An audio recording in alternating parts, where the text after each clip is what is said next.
Hey guys, welcome back to my channel. Today I'm with my best friend Holly. Hello. I don't know why I said it like that. And we're going to be dreamcasting, fan casting the Infernal Devices characters. So we first read the Infernal Devices series in 2015, so about 5 years ago now, and I loved it. Yeah, I literally adored it. So it's been half a decade and we still haven't found a fan cast that we like or that we really agree on. Yeah, well, so we've had to make our own fan cast, yeah. So there's some characters that we had definites for, but then for others we looked at the fan cast that already exist and we've picked and chosen from those, and we're also going to critique a few that already exist, why we don't really see those characters or those actors as those characters. Just want to say there is no perfect fan cast apart from this one, but everyone has their own opinion. Yeah. But this is our opinion, and it's taken us a while, and we think we finally narrowed it down. So we want to share that with you today. Yeah. So first up, we're going to be talking about Jessamine. So we've seen in a lot of fan casts that she has been casted as Gabriella Wilde, but we don't really feel like that's a very great fit for Jessamine. She looks just quite innocent, a really lovely innocent flower, whereas Jessamine is described as her face being marred by scowls and her personality, because she's just quite, what's a word for it that's not bitchy? She's just quite up herself and superior. She's got a big superiority complex. Absolutely. So we just think Gabrielle Wilde, she just looks too lovely to to be Jessamine. Yes. So the person that we have chosen is actually Lily James. But blonde Lily James. With blonde hair. Not Lily James' Mamma Mia. Yeah, Jessamine is described as a beautiful girl with long blonde hair and brown eyes, and I think Lily James just is perfect for that. I think she's also got the sharp features and she's not too innocent looking either, which I think is really important for Jessamine. So the next person we want to talk about is Charlotte Fairchild. It's kind of like established that she is Jenna Coleman, and we are totally okay with this. We absolutely love Jenna Coleman. I think she's the perfect actress to play her.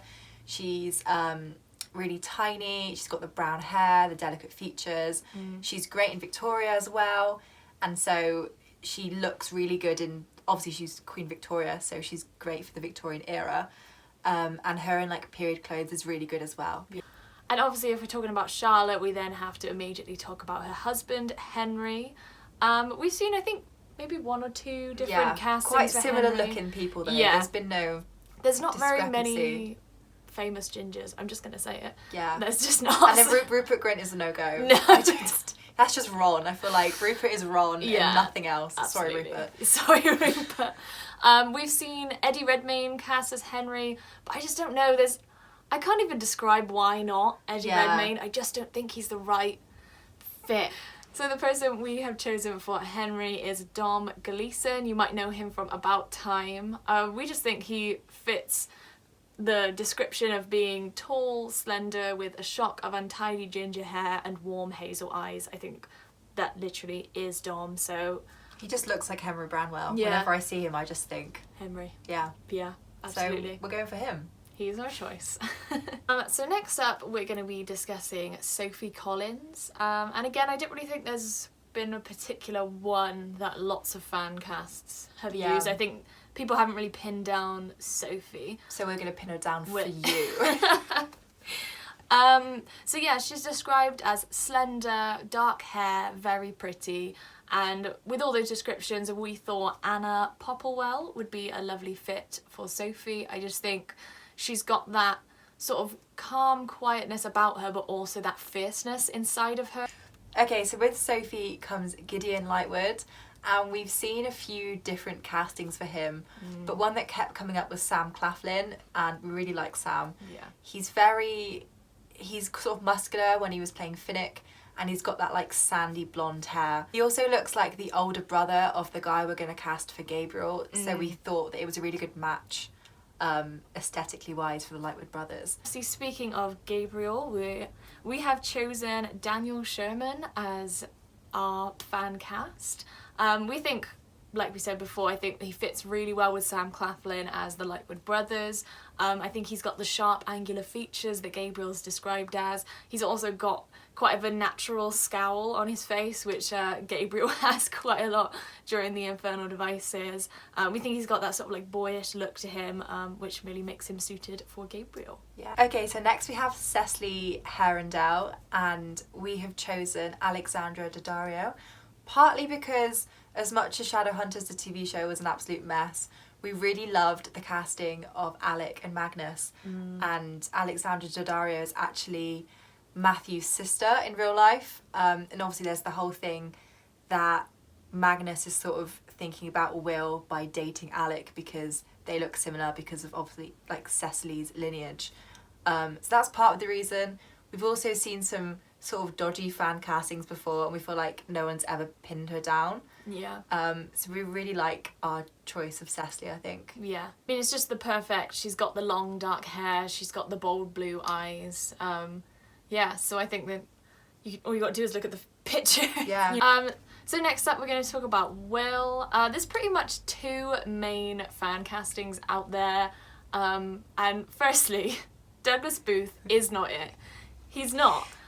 We are vetoing Douglas Booth. Yeah. For these edits, we always see edits using Douglas Booth, and I'm just like, I can't. I'm sorry, Douglas. Yeah. You're really good in LOL, but and Pride and Prejudice, but I'm sorry. It's just not Will Harendell. Just because he's in period dress does not maketh a Will Harendell. His hair is just all wrong. His hair is brown. It seems really plain. He's just not Will. Yeah. I just don't think his hair's not long enough. It's not like curly enough. No, it's not unruly. We're not expecting like waves down to his waist, but we need a bit more than Douglas gives us. A bit of volume or something. Something going on. There's nothing going on. There's nothing there. No. So no Douglas. No. But we've chosen Aaron Taylor-Johnson instead, who is, I think, another fan favourite for Will. Yeah, definitely. I think he's just perfect. He's got the right hair, the right scowl, but I think he can be funny as well. There's a few edits out there with him, and I think he works really well in like period dress. Yeah, he's just a great Will. Okay, so now we're going to talk about Tessa Gray.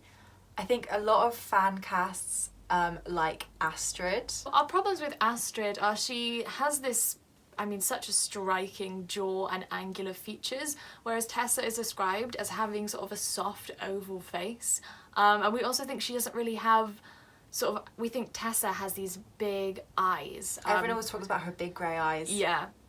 Whereas Astrid, I mean, just normal sized eyes. Yeah, just normal sized eyes. But they should be bigger. Yeah, they're not the most striking thing about her. I look at her and I think, wow, like jawline, angular cheeks. She's stunning. Yeah, but she's just beautiful. not Tessa. No, not Tessa. Sorry to all those edits that use Astrid, but consider our option instead. Yeah.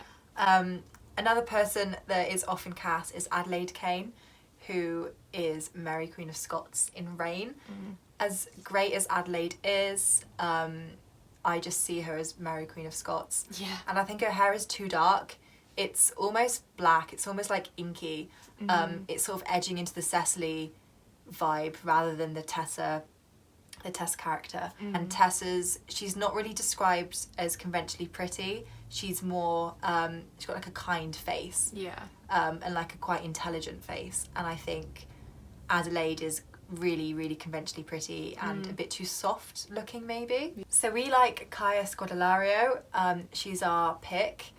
We know her from Skins, aka Our Childhood, but she's also in The Maze Runner, also as Teresa, which is the biggest sign ever because same name, so obviously she's Tessa Gray.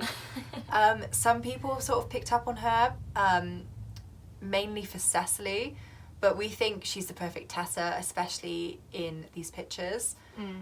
She's got huge eyes. I think she's got a really kind face. So Tessa's quite quick-witted, and I think Kaya gives off the vibes of someone that's like listening and is ready for like the next scathing remark that's really funny.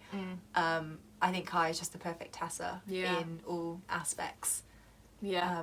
And also I think it's important to remember that Tessa is actually only 16 at the start of these books, and so I think if you cast her as sort of Adelaide or Astrid, they've got that sort of mature face about them, whereas I think Kaya has that sort of more of a baby face, more of a 16-year-old look. Kaya just doesn't age. She's Yeah. just immortal. Yeah. Which is also why she should be cast as Tessa. And so last but not least is the lovely Jem Carstairs. Now, he has not really been pinned down in many fan casts. I think he's another one that people have just casted all over the shop. There isn't really a main two like there is with Will. And we decided to go with Aaron Bernards.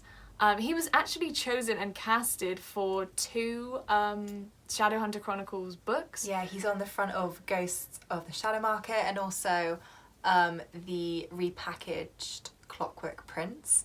So, I mean, he's got Cassie's seal of approval. We really love him. So people often think that Jem isn't as good looking as Will, but I think he is, just in a different way. Whereas Will's got like this unruly ink black hair. Jem is more striking with like this silver hair, and he's described as quite ethereal looking, like an angel the whole time. Also, it's brought up a lot in Ghosts of the Shadow Market. It's really emphasised just how good looking Jem is, and I think we often don't notice it maybe in the Infernal Devices because he's so humble and he doesn't notice it himself. But in Ghosts we have a lot of interaction with Alicia, and obviously there's so many fun nicknames that she comes up with. Brother Smackaraya. Yeah. Six Packaraya. I love those. So many.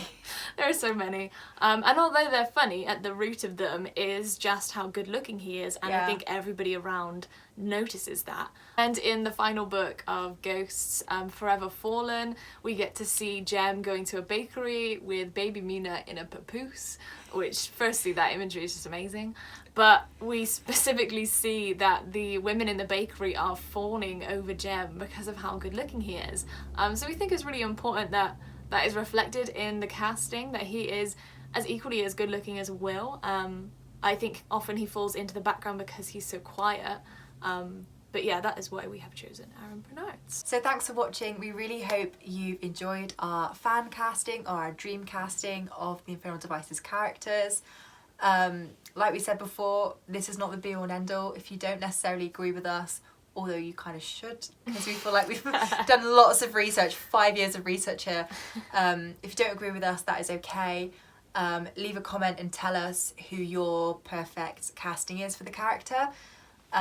We can start a debate in the discussion.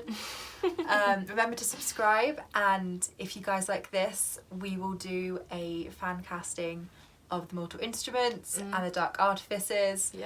We'll just keep doing the fan casts. There's plenty of series to get through. Yeah. Thanks to anyone that I've spoken to on Tumblr that has helped me, given me some advice, and obviously all the amazing fan edits out there that already exist. They've really helped us in pinning down which actors we think work, also which actors work with each other and look aesthetic together, really good for couples. So thank you for anyone that spoke to me on Tumblr.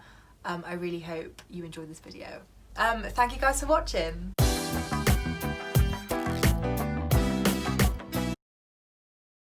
And we're gonna, I can't say slag off, can I? No, not particularly. At the Shadowhunters TV show, you suck. Talking about Jessamine. Is that how you pronounce it? I think that's how you pronounce it. Because obviously, you remember Sophie was the human. I don't know why I said that, like she's the only human in the world. The one human in Victorian London. Literally. Okay, I'm gonna... Gideon. Gideon. Giddy up, Gideon. He's said to be very attractive. He's muscular. Oh, you're right. Such a good joke. Was that not a good joke? I wasn't here. Gideon. Giddy up, Gideon, like a horse. Oh, he's 18. Yeah. And Cecily's 15, but it's fine. You can slag off Astrid and I'll slag off Adelaide, because I really, really like Adelaide Kane, but just not as Tessa. No. Oh. For goodness sake.